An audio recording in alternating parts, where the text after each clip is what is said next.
Ibinigay ni Miss Erica D ng SBP ang plano nilang gawin sa Asian Games kung saan sinabi niyang mananatili ang core nito o pundasyon ng grupo. Sa World Cup qualifiers, ibinahagi rin niya ang pagbabalik ni Justin Brownlee sa Gilas ngayong Agosto kasabay ng pag-amin na kaya sanang maglaro ng naturalized player versus Australia sa nakaraang window. At si Coach Tim Cone, inaming tila mahirap or tila may hangover pa ang Barangay Ginebra sa nakaraang kampyonato dahilan para matalo ito sa rain or shine. Tutukan po natin ang lahat ng yan, pero bago yan, pakisubscribe, like and share na lang muna para pareho tayong updated. Nagbigay ng pahiwatig si Miss Erica D ng SBP sa posibilidad na pagsama-samahin ng ilang naturalized player ng bansa sa paparating at nalalapit na pagtatanggol ng korona ng Pilipinas sa Asian Games. Sa kanyang pahayag, bagamat mariin niyang binanggit na kailangang manatili ang core group or ang pundasyon ng pambansang koponan, inamin naman niya na ipapasok nila ang mga players na hindi pwedeng maglaro sa torneo ng FIBA na direktang tumutukoy sa mga naturalized players ng bansa. Yan ang tinura ni Miss Erica D sa report ni Ralph Edwin Villanueva ng Philstar. Magkakaroon ng ilang pagbabago pero kailangang intact pa rin yung core ng team. Papalakasin pa natin yung mga ibang hindi rin eligible for FIBA competitions as a local. Pwede nating ipasok sa Asian Games. So mukhang malinaw na may pagbabago talaga na darating sa lineup ng Gilas Pilipinas para sa Asian Games, di ba? Pero ang maganda sa sinabi ni Miss Erica di mga playoffs, hindi nila babaklasin ang pundasyon ng team. Ibig sabihin yan, mananatili pa rin ang core ng grupo. Tapos dadagdagan na lang ng ilang piyesa na makakatulong sa kampanya nila. Magandang balita ito dahil hindi na magsisimula sa zero ang chemistry ng team, di ba? Kung susuriin natin na sinabi niyang yung mga hindi eligible for FIBA competition as a local, pwede nating ipasok sa Asian Games, malaking possibility na ang tinutukoy niya rito, si Justin Brownlee, Sean Squame at Benny Boatwright, mga naturalized players po natin yan. Sa FIBA kasi mahigpit ang patakaran pagdating sa naturalized players Pero dito sa Asian Games, mas maluwag yung eligibility rules. Kaya kung pagsasama-samahin sila sa lineup, siguradong lalaki ang depth ng Gilas, lalo na sa ilalim at sa scoring department. Malaking impact talaga kung mangyayari yun mga playoffs Isipin mo may Brownlee ka na kayang gumawa ng lahat sa loob ng court. May Boatwright na pwedeng bumira mula sa labas at maglaro sa ilalim. At may Squame ka na nagbibigay ng rim protection at rebounding. Dagdagan mo pa ng mga local stars. Talagang lalalim ang rotation ng Gilas Pilipinas. Pero syempre, may isang tanong din dyan, di ba? Baka sabihin kasi ng iba na sobra na ang pag-asa natin sa naturalized players, which is totoo naman. Legal man ito sa Asian Games, sigurado na magiging usapin pa rin yan ng maraming basketball fans. Sasabihin nila, Chuck, bakit umaasa tayo ng sobra dito sa naturalized players? Well, siguro yung pinakamahalaga pa rin is yung depensa ng gintong medalya. Hindi biro ang Asian Games kasi andyan yung mga bansang gustong maagaw ang trono ng Pilipinas.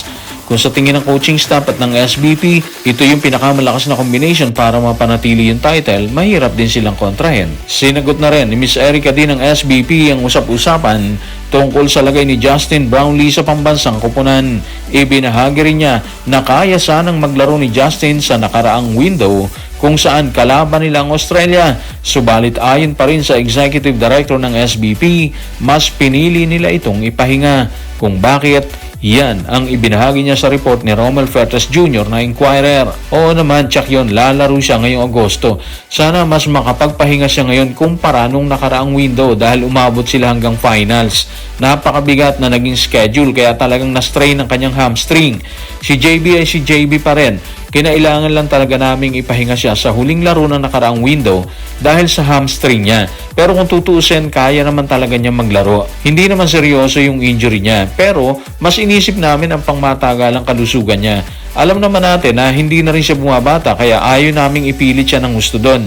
Desisyon yun ni Coach Tim Cone at sang-ayon ako ron dahil kailangan naming isipin ang pangmatagalang kalagayan niya. So, ang pinakamagandang balita rito mga playoffs is yung unang salitang binitiwan ni Miss Erica D.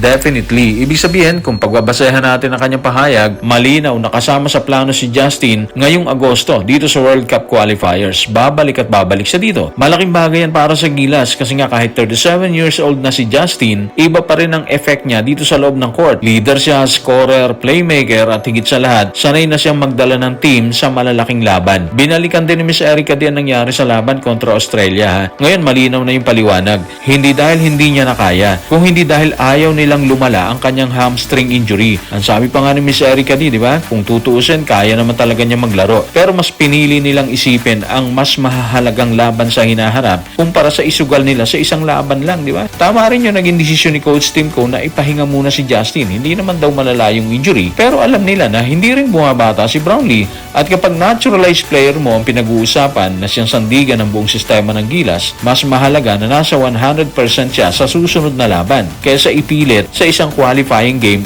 at mapahaba pa ang magiging recovery niya. So kung bubuuin natin ang lahat ng sinabi ni Miss Erica parang malinaw yung mensahe ng SBP ngayon mga playoffs.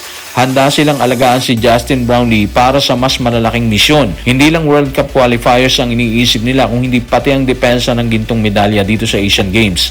Kaya kung magiging maayos ang pahinga at tuluyang bumalik sa kondisyon si JB, malaking tulong yan sa Gilas Pilipinas. Matapos naman ang nakadidismayang pagkatalo sa mga kamay ng grupo ni Coach Yeng Guiao, ibinahagi ni Coach Tim Cone ang isa sa mga posibleng rason bakit sila kinamada ng rain or shine. Sa interview ng media, hindi nito itinago ang nararamdaman sa pagkatalo. Inamin niya na disappointed siya dito, subalit tila umagaw ng atensyon ang sinabi niyang kampyonato na nakuha nila sa laban ng grupo versus TNT ni Coach Chot Reyes. Yan ang sinabi niya sa report ni Miguel Alfonso Caramoan ng ESPN.ph. Nadismaya talaga ako sa pinakita naming effort. Sobrang pangit ng effort namin. Ito na yata yung pinakamasamang effort na pinakita namin sa napakahabang panahon. Minsan kasi pagkatapos mong manalo ng kampyonato, mahirap ibalik agad ang gutom at motivation ng mga players Parang ang hirap nilang paandarin ngayong gabi. Well, unang-una, ang pinakatumatak sa sinabi ni Coach Tim is yung championship hangover, di ba? Aminado siya na minsan pagkatapos mong manalo ng kampyonato, mahirap ibalik agad ang gutom at gigil ng mga players. Totoo naman, di ba? Kakagaling lang ng Hinebra sa championship nila laban sa TNT sa nakaraang Commissioner's Cup po yan, ha? Natural lang, may konting hangover pa talaga sila. Pero sa laban, bawal kang mag-relax. Yan yung katotohanan dyan. Pangalawa, hindi lang basta natalo ang Hinebra. Inalis talaga ng rain or shine ang kanilang identity dito, ha? Tingnan mong stats, ha?